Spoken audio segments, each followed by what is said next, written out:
I just left my kids, and unlike the past video where I talk about dropping my kids off and leaving them at school, today was a massive blessing. It was a celebration, and I'm being totally transparent. I was nervous about today because today was career day at school, and I was or actually, I volunteered to speak to my kids' classes, and along with many other people who volunteered their time, I got to share with them exactly what I do. And it was it was an enormous blessing. It was fantastic. It was a lot of fun. But to be totally authentic here, I talked about in another video how I felt self-conscious, and it seems like the trend of the latest videos that I've done has been me being challenged in many emotional ways. So I didn't want to get to, I didn't want to get to anything. I'm just going to tell you how I feel. I feel phenomenal because I got to lean in and connect with my kids and also connect with their classmates and pour inspiration and love into them. But I'd be lying if I told you there wasn't a little voice in my head, maybe a little bit of imposter syndrome. And I, there's a part of me that's saying, Chris, don't share about any of this.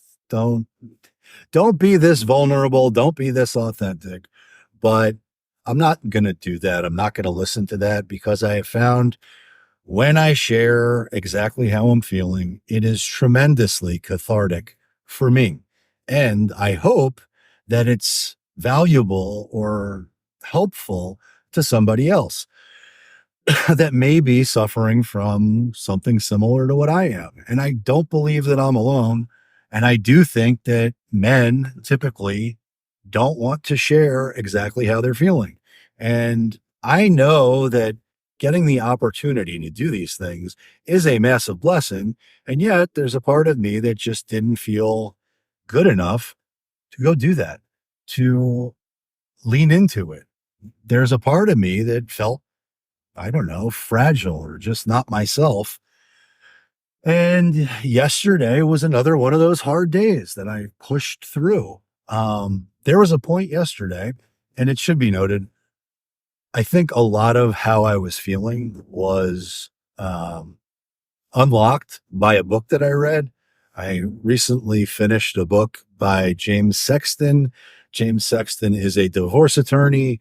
He has been featured on a bunch of different podcasts, but he wrote a book called How to Stay in Love. And it's based on his thousands of divorce cases that he has personally handled. He is a shark. He is a killer. He is a weapon. He's not an actual killer, so I got to be careful with my words. But he is your worst enemy if you're up against him in a divorce trial. And he is your absolute best adversary if you hire him for his services.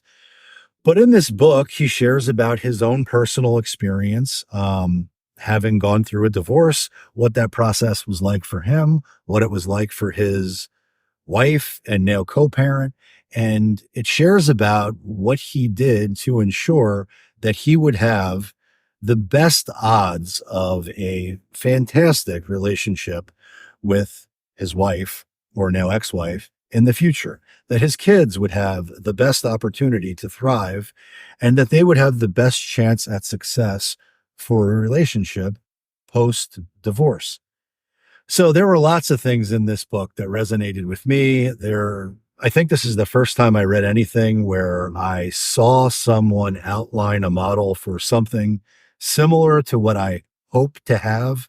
And that may be fantasy. I don't know. I've read some of your comments that said, don't do any of those things.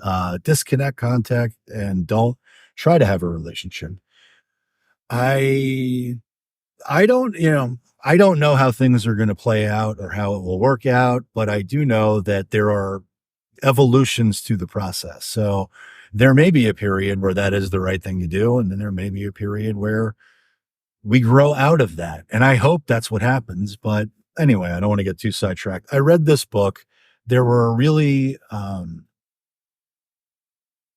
valuable stories that he shared that resonated with me and made me feel a certain way.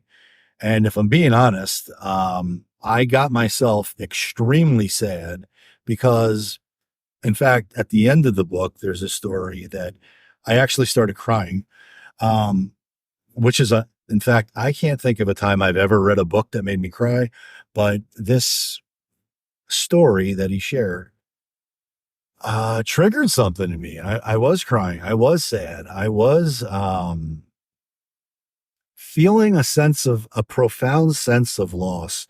And left to my own devices, that profound sense of loss can be distorted and turn into something way much bigger, which is not true. It's it's really me projecting into the future. But I caught myself and I did the work. I did the things I needed to do. I did win the day. I did finish my 70. I'm on day 8 of 75 hard. I talked a little bit about it earlier on a different video where on like day 2 or 3, I almost quit. Well, yesterday was another one of those days where I almost quit, but I didn't. And yesterday was a day where I did not want to, did not feel like, didn't think I would go to career day. But man, did I rally. And I recognize that these opportunities are so small and so fleeting and so important, that for me to wimp out and, opt out and not do would be a tragedy. It would be something that I regret, and I don't want to have regrets. So anyhow, I rallied, and one of my daughters, so it's career day. The kids got to dress up at school.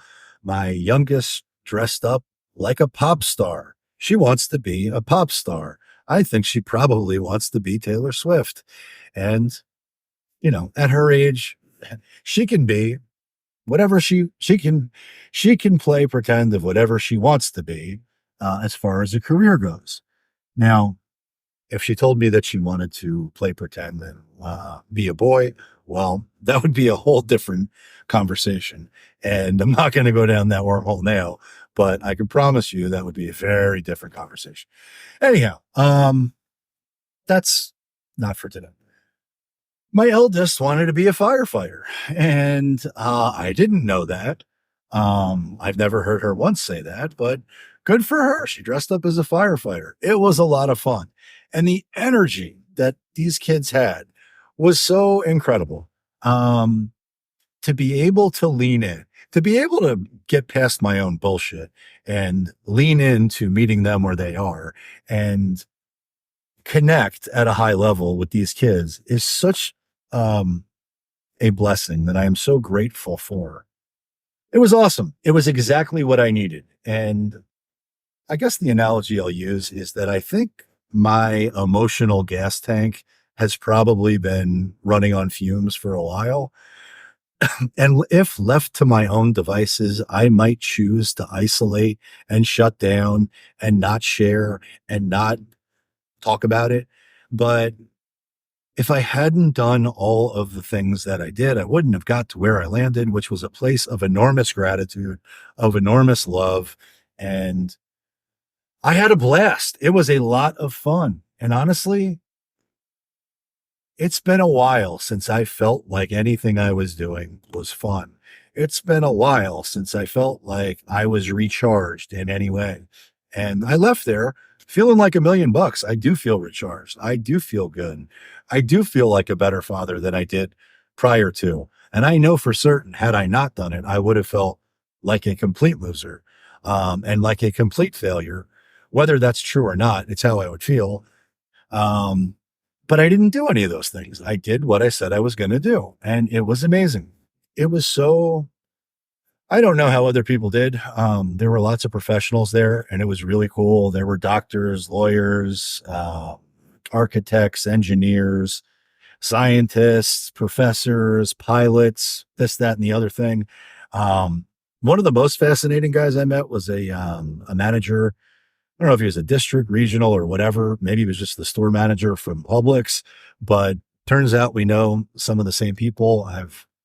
I'm friends with some of the people he knows. And even the attorney that I met, who's a trial attorney and really nice, really engaging, really good conversationalist. Um, Amazing conversation with him, an amazing conversation with a female pilot. I mean, it was just a really fulfilling day. And I got to remember that if I don't lean into these opportunities, which are really not coincidences, they're really probably orchestrated by God in some way. If I say no to these things, well, then I don't get the benefit of whatever the payoff is. And it's not like I'm doing this for a self serving payoff. For me, leaning into these kids and inspiring them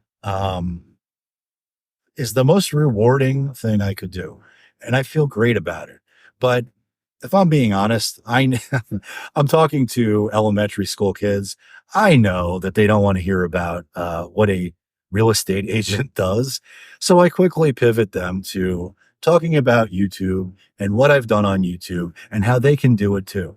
And it was so interactive. It was so fun. They asked so many good questions. I know I planted some seeds of inspiration in some of these kids, and it was great. Everything about it was great. So wanted to make this video to just let you know, some days are better than others. Some days you feel, sometimes you feel like a nut, sometimes you don't. Sometimes I feel like shit. Sometimes I don't want to do anything. Sometimes I have the fuckets. And other times I don't. Other times I feel amazing. Other times I feel like I can conquer the world, that I'm 6'10" or 8 feet tall and bulletproof. And today's one of those days. And so I wish the same for you. So it's 72 here. It's windy. It's gray. It's overcast. There's a movie night at school that I thought I wouldn't go to, but now maybe I will. But I got it done. I did what I said I would, and you can too. So I hope you have an amazing day. I hope you win the day, win the week, win the year, win your life. Nobody's told you today that they love you. Just know that I do. And I look forward to seeing you on my next video.